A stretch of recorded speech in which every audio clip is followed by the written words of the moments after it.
Angela would have to take me with her, and she would cut out of school or be smoking in the schoolyard, and then I would go home. Of course, I was 6 years younger than her, and I would tell my mother, Angela's smoking. And listen, not everybody's going to agree with my decision. I can give a fuck less. You're in that position, it's you who got to face it, then you do what you need to do. Little Changolini, he gets to the jail and steal cars from Maryland and take them to Delaware to a chop shop. The inside prison in Thailand, as well as what Victor Malarek, the reporter, did to get me out of there. And I sat down and thought about it for the longest time.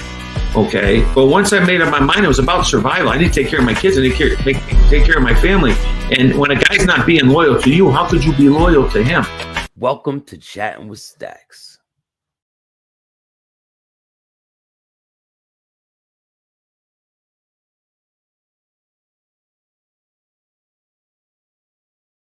Welcome to this episode of Chattin with Staxx. I'm your host, Bill Staxx, and today I got Robert LaSardo. Is there anything you would do different if you came into the industry right now, being a fresh person? Is there anything you would do different coming into the industry? Well, here's the thing, Bill, with respect to the question, it's a great question, man. It's a dangerous question, though, because it opens the door for regret, and I don't regret. I believe in karma to some degree, that it's my own doing and everything is supposed to happen the way it did, or else we wouldn't be having the conversation we're having. And I hope that someone can come away with learning something anything from me, maybe not. So I don't know if doing anything different would make much of a difference. But just to play devil's advocate with it, I'd say that I'd be much more. But I would definitely pay close attention to the people that represent me. The people that I would have been more. I think I would suggest to anybody who has a business sense or who's more can be pragmatic about how deals are made, understand all this stuff. Because I was so naive, man. I was just so happy to be or grateful to be working. I didn't consider the other aspect of things. The lie, the lying by omission, the manipulation, all this stuff, that the agents do and the managers do, and how cutthroat it can be. I learned later what that was, but I didn't know. So if I could do anything different, I would have definitely gone back. If I go back into time, I'd say, I would have fired a lot of my agents. I would have told them, listen, don't ever tell me what I can and cannot do. We're going to take this, that producer at ABC wants me on his show, we're taking it. And if you don't like it, fine, then I'll just fire you. So I would have been much more aggressive and respectful by telling them, look, I appreciate where you're coming from and your opinion, but at the end of the day, it's my life, it's my career, it's your money you're taking out of my pocket, man, by ruining relationships with people that like me. And so I would say that I would definitely keep a real close eye, like Johnny Cash said in the song. I keep a careful eye on this heart of mine. I keep a careful eye on this heart of mine, and keep a careful eye on the people, man, that are making decisions that can ruin your career or stifle it or slow it down or do any number of things. That's what I would change. That's about it, though. I wouldn't change anything else because it made me whatever the hell I am. Yeah, man. I mean, sometimes some managers can hold projects back and not let them know about certain things. I'm not really sure about how it all works behind the scenes, but I've dealt with some people, and they got over on me. Yeah. Well, I think it's important to, like I said, to just let it ride, man. You just get over it. And thoughts arise, feelings come up, and just sit back, and they lie, because those thoughts sometimes lie to you. Even if they're correct, they're still, whether positive or negative, you got to kind of be like the Buddha and sit there and just watch it, look at it, and let it just go away like a storm.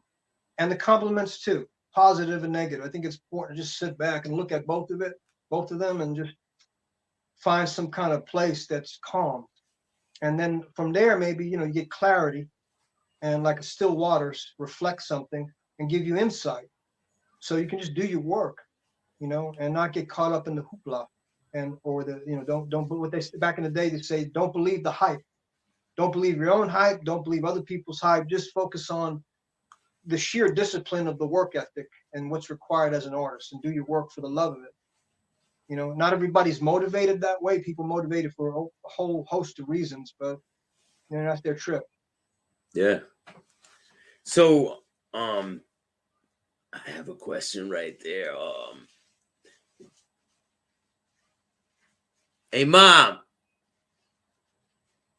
She's crushing a bag. I could hear it's really loud. Hey, Mom. She heard me. With all the movies that you've been a part of, I noticed that you're directing a movie now? You're getting into the directing aspect of things? Yes, I have. I directed a film called American Trash. We're in post-production now, editorial. So the movie's completed. I'm just doing all the techniques, the sound, the color. So what's it been like to be to change over from acting to being a person who creates the story and being the other end of the camera? Well, on the creative end of it, it's liberating, because you give yourself freedom to grow as an artist, because sometimes the people that write stuff for you don't always allow you that room. And so I felt like I wanted to tell a story, a love story, with other elements that I felt were honest, and give an honest performance in relationship to things that matter to me. They say write what you know, and so I just wrote about what I know. And so I wanted to write a story about love and transcendence, a spiritual story, also in the midst of chaos. Los Angeles is falling into ruin. We're living in like Charlie Manson's helter skelter world. The idea of the confusion, the chaos, the riots, and the plague of COVID and everything, and a social commentary about how the city went from California dreaming back in the day. It was this beautiful oasis, 40s, 50s, up into the 60s, revolution, all that, and then just kind of deteriorated into what it is now, and how the environment is also become so polluted, the water, the area. So I wanted to make a movie that deals with like a social commentary about pollution and our responsibility to that as people and community, and how do we deal with one another, and what's happening to our worlds, and what's happening in our relationships, and what's happening. I just wanted to make something socially relevant, without preaching, without judgment, without necessarily a message, just to feel like I wasn't betraying myself.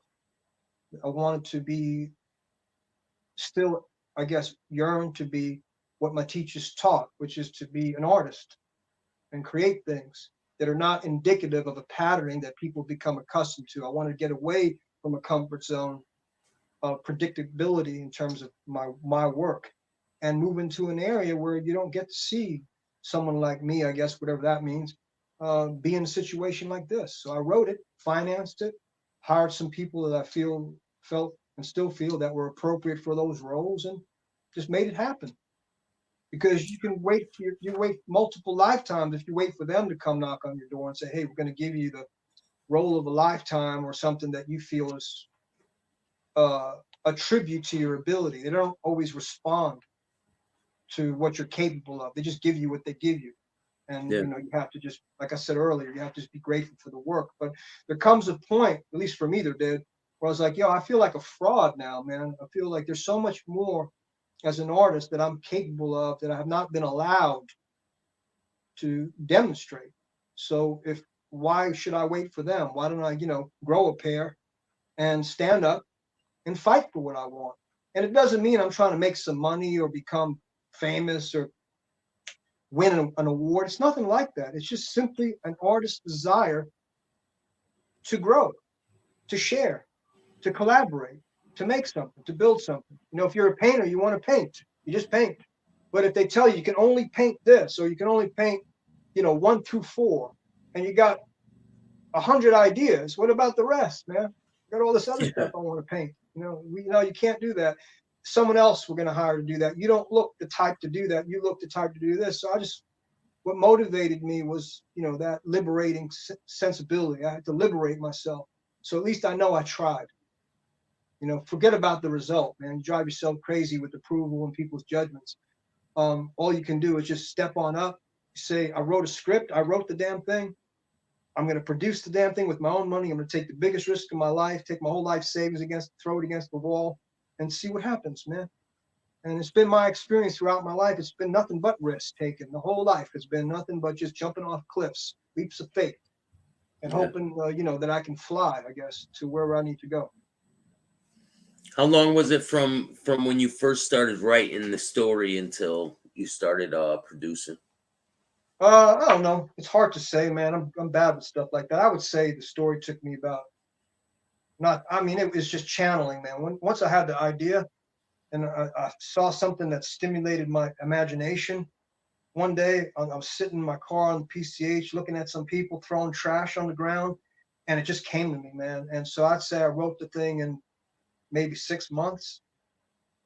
Took me less than 6 months to write it. And then when we started filming, I pulled a Stanley Kubrick, you know, I was rewriting stuff as we were going. I learned from him, from watching what he did, The Shining, how he changed things in mid-stride. And I started to see the project evolve in real time, in three-dimensional form. The script is just a map. It's a blueprint, you know, it's not necessarily written in stone. So I realized I have a better idea now. I can change this. I can improve on the sequence. And so I was still writing the stuff as we were making the movie and rewriting scenes and adding stuff. Yeah, you don't have to go like you don't just bring the script and go line for line. You can, when it's your project, you can do that. But when you're on a different project, you kind of have to stick with what they give you, right? It depends on who you're working for. Yeah, generally speaking, yes. Studios and television require the letter of the law. You stick to the letter of the law, you will offend the writer. But if you're working in the independent circle, it depends on who you're working with. There tends to be more wiggle room to be inventive. A director will say, hey, Robert, you know, whomever, if you want to improvise some of this or change some of this and play with it, feel free. They'll give you room. It all depends. Is it a lot of improvising throughout? Say again? Is it a lot of improvising throughout your acting career? No, I would say a lot of it was contrived because I didn't write most of the stuff that I appeared in. It was written by somebody else. Yeah. No, so I'd say 95% of what you see is not improv. It's all been preordained, you know, predetermined, pre-whatever, in the minds of other people who thought, okay, Robert, we need you to say this. We believe in this mythos and do it. And so I did it. But like I said earlier, they can control what you say. They can't control what you think or how you manifest those words, man. That's what I learned in school. You can bring about a state of being that is contrary to what they write. That's why when someone walks in a room, they don't have to say anything. And you feel something. There's a whole dialogue happening without words. And so you have to learn to combine the spaces in which you don't speak with the dialogue that resonate something else, that lends a reality to these caricatures they make for you, or otherwise they're not real people. You've got to look at every single character they present to you as a real person, and you can't judge your characters, good or bad. You just look at them as people.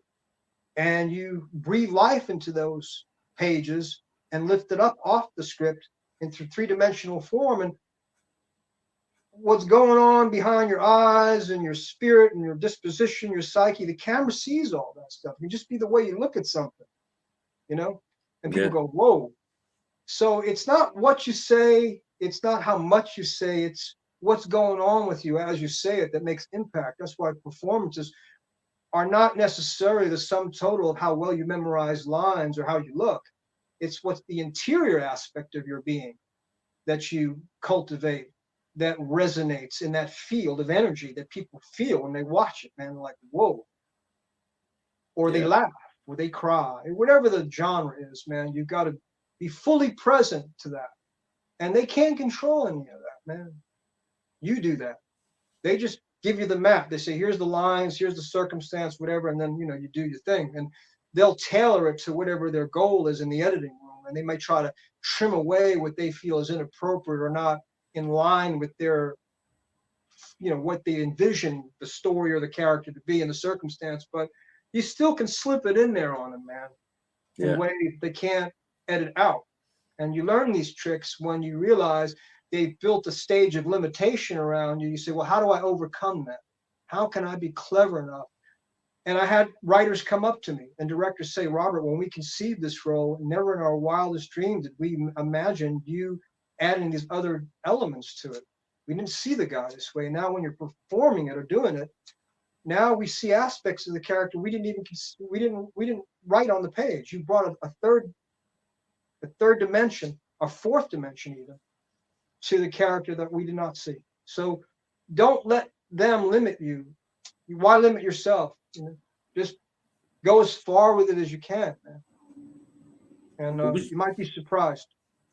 What was your and favorite the worst thing role? they can do is just tell you, hey, man, don't do that. Stick to this, or do it this way. Or when you say the line, I need you to be more this, then you just do your job. You listen to what they tell you. People don't realize what they're watching is, it's not like you're painting a canvas by yourself. There's other hands on that canvas that affect the overall image. I go in there and there's all these other variables that determine the final product of the movie, the scene, all of that. The editors, all that. Yeah. What was your favorite role? I have to say, it's hard to pick one. I'd say I like a lot of different ones for different reasons. I like when I watch something and I can't recognize this guy, whoever this guy is. I did a movie called Bloodthirst, produced by Michael Mahal, Sonny Mahal, and directed by Michael Sue. And they put prosthetic and vampire teeth and a cape on me. And to me, it was like, I guess, the closest thing to be a superhero in the underworld. That was fun because when I looked at some of the clips, I couldn't find Robert in there. Like, where did Robert go? Between the makeup and the voice and the teeth and whatever I did, I kind of fall asleep sometimes into this, into this dream of the character, and then I wake up and then I watch it. And I go, oh, that's what I did. It's like you hypnotize yourself, and you lose sight of any reference point for this guy, and then you watch it. And so I'd say Bloodthirst was an example for me, at least, that I could transform into somebody else, not just by sheer disposition or tonality, but the visual aesthetic, man. I was like, whoa, wow, that's pretty cool. I can't find me in that anywhere. That's pretty cool. I like it. Did you ever have a role you hated?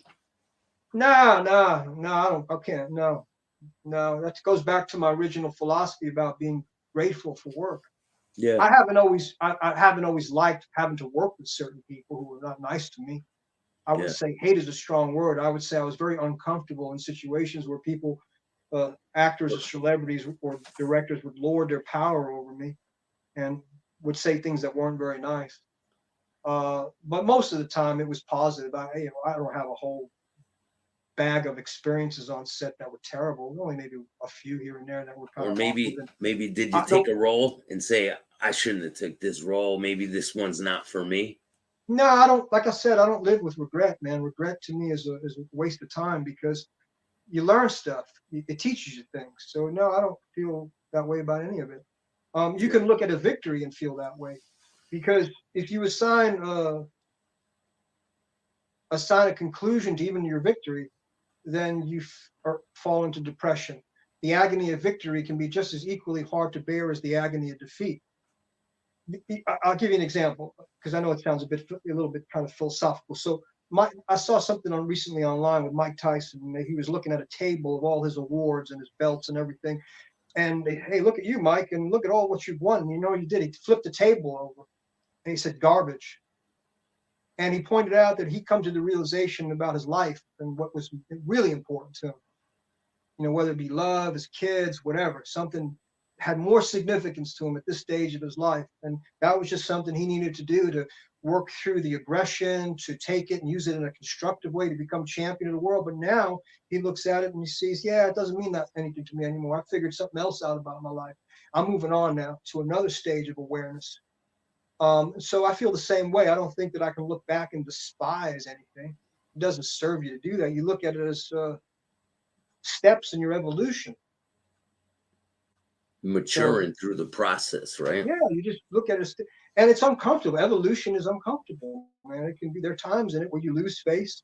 You have to bear indignities. I remember going to countless auditions, man, even when I was getting jobs. And I remember some casting directors looking at me up and down, because back in the day, in the 90s, when I was auditioning, tattoos weren't popular. So I'd show up at auditions and casting directors would look at me and they'd say stuff like, the messenger entrance is around back. And I say, I'm not here to deliver a package, ma'am. I'm here to audition. And I get that once over look, like, I had the plague or something. And I was told, sit down over here. And some of these people were not very nice. And even actors at auditions would be rude to me and say, stuff, make jokes to me. And I remember getting into a fist fight once with a guy because he was bullying me all the damn time.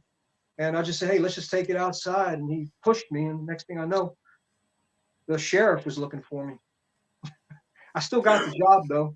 But it was, the sheriff said, listen, the guy may have pushed you and been bigger than you. And I said, well, the guy constantly bullies me at audition, makes fun of the tattoos. And, I just can't take it anymore. So I asked him politely. I said, listen, if I hit you, will you sue me? And he started laughing at my face because I think he thought I was acting. I said, I hope this helps you with your process. I'm like, I'm not acting right now. I'm just telling you right now. If I hit you, I'm asking you, will you sue me? And he said, no, I'll just cut your guts out. I think he was acting at that point because I knew damn straight that he wasn't going to pull a knife on me and shank me right there. He was just, I think what he was doing was he was just trying to reflect something that he thought was happening. And he had no idea until I grabbed him around his neck and took him to the ground and started knocked his teeth out. And I don't condone that. I'm not proud of it. I just couldn't take it anymore, man. And so, I remember some things that were really stressful that had nothing to do with being in front of the camera. It was all the stuff prior to getting the job that was trying to distract me, actors trying to talk to me right before I'm getting ready to go in and meet with the producer. I'm like in the zone, ready to fight. And I got somebody whispering in my ear, asking me questions about something, about a show I was on, or trying to, I don't know what they were doing. I was like, listen, man, can you just let me, please, I'm next. I can't have a conversation with you. So people, You're trying to remember your lines. I remember my lines. Yeah, because I try. A lot of these casting directors, Bill, they want you to be off book. Don't listen to what they tell you. You can hold the paper, but a lot of these directors and producers would really appreciate when you come in there, and they like that you hold the paper. But they want to know though that you know a lot of the dialogue. So if you're looking down at the page half the time, it's not as effective as when you come in there owning it, right?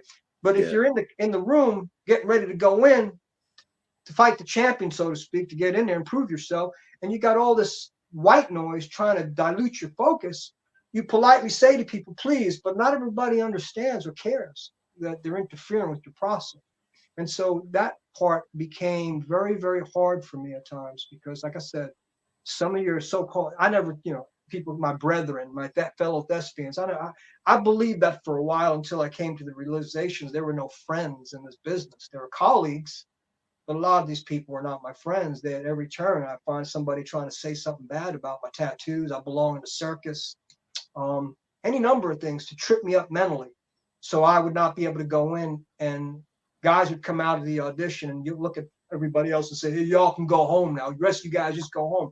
It got to a point when I realized how carnivorous the competitive process was when you sat in those chairs back in the day, and how guys would bring their grudges into the audition and purposely try to trip up other performers. So it was hard enough to do battle with yourself and calm yourself and be ready to stand in front of a firing squad, which is the casting director, the producer, the writer, etc., and show no fear and do your thing. And then you got people on the periphery trying to throw rocks at you while you're trying to do this tightrope walk. And you got whatever you're dealing with in your own personal life, like baby's mom, a drama or something like that. Yeah. Anything. For me, it was just other performers. I didn't have any of that, but I had my enemy was myself at times and other actors. But that was a different time. People are nicer to me now, but not always, but mostly they are nicer to me now. And so it's just, it was a period of time, man. Who knows why? And you go through it, and it's like courage under fire. If you go into a situation where you're the only one in a certain community, there's going to be prejudice. There's going to be people that aren't fair, that don't treat you fairly. there's a lot of stories along this line. I'm no special case, man. What it does is it just builds character, and you grow a pair, and you learn to just, man up and don't listen. You don't listen. You just ignore it, and you go in there and you getting the job is the goal. And then once you get the job, like I said earlier, you don't tell anybody, man. You can, but good luck. Be careful. There's a lot of people out there like that. Oh, the bragging type. Yeah. They're all out there telling everybody everything they got going on. Listen, I don't want to sound like a hypocrite, man. I go on social media like everybody else, and I promote I do too. stuff that I'm in. But sometimes I got contracts that say, Robert, you have to post 5 times within the course of this dateline to help promote the movie. So I got directors, producers reaching out to me saying, can you promote this? I said, I'll be more than happy to. I'm proud of this. So I post stuff to help move the product along. So people that claim to be fans or like the work or that genre, even if they don't like me, they like this kind of movie. Well, I don't care. Yeah, I like this kind of movie. Oh, you're in it? Cool. I want to see this because I like this sort of thing. You help spread awareness so that the people that made a damn thing can get their money back. It's just business. So there's a little ego in there, but it's also the necessity of creating visibility, unless you're, like I said, you're one of these corporations or you're a big celebrity that, you have a whole team of people that can throw $15 million at an advertisement campaign. But if you're just a worker bee like the rest, like we all are, you got to do it yourself, man. I don't have a team of publicists, man. It's just me. Yeah, Ciro got his movie completed. You had a role in that. Congratulations on that. Thank you. That was a great Ciro, role too, man. This, man. I don't mean to interrupt. Ciro, if you're watching this, it was great working with you, man. Yeah, congratulations. Let me tell you something, man. He's a force of nature, that guy. Yeah. Yeah, he's a force of nature. He doesn't give up. Got to respect a man that stands up that way. Just like you over your career, your persistence, it shows. Thank you. It really does. Your quality of work, everything. It gravitated towards me. I enjoy your movies. You stand out in the crowd. To me, you do. Thank you, brother. I appreciate that, Bill. Definitely. And I really appreciate you taking the time. And you're welcome back here anytime. I know you got a lot more information you could share with the people. I don't want to bore your audience, man. Oh, man, you've been great, man. I'm just going to shut up.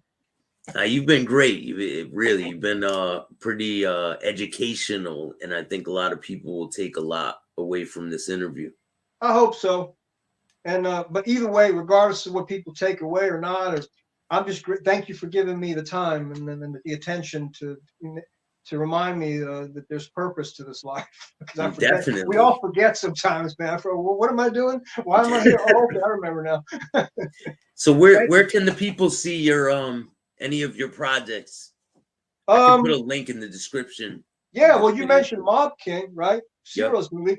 It's available on a lot of the platforms: Vudu, Amazon, Google, everything. And so that's available now. There's Johnny and Clyde, directed by Tommy DiNucci. That's available on Vudu, Amazon Prime, and all the other streaming platforms that star Megan Fox and Bai Ling and Avan Joji. I'm sorry, Avan, if I didn't pronounce your name right. Don't hate me. And then I got a new one that just came out called An Awful Thing Has Gone and Happened. That's available on Vudu. It just came out today. You have a whole bunch that you haven't even aren't even on your resume yet. You have a lot that aren't even there yet. Yeah, I don't want to be like one of those people, man, going down the list. When I hear myself say it, I'm like, oh man, you sound like one of those people, man, going on and on about the resume. Shut up. The resume is huge. Yeah, man. Whatever. I can't remember. I'm not, it's not in the forefront of my. I will say this. I will focus on what's coming. Like if something's in front of me, I'm going to notice it. But after a while, it just kind of, you forget. Everybody, more or less forgets. And then some things stand the test of time. Like you asked me, Robert, hey, man, tell me about this. There are things you remember because they sear their way into your psyche, man, or they're good memories or whatever. And you have an affection for them. So it's like, there it is, Do you plan on directing more? Yeah, maybe. Someone offered me something recently. I'm thinking about it. I don't know. We'll see. With respect to American Trash, it was a great process and great experience. It almost killed me, but nothing ventured, nothing gained. So, but we'll see. I don't know. We'll see what happens. Hey, man, I'm looking forward to it. I'm looking forward to seeing it. You have a great day, man, and thank you so much for taking the time. My pleasure, brother. Thank you for making me happy. We make each other happy, so thank you. Definitely. Okay. All right. And make sure you guys hit the like, subscribe, and notification bell so you can get my videos every time they drop. And the link is in the description of this video. Till next time. Peace. Thanks, man.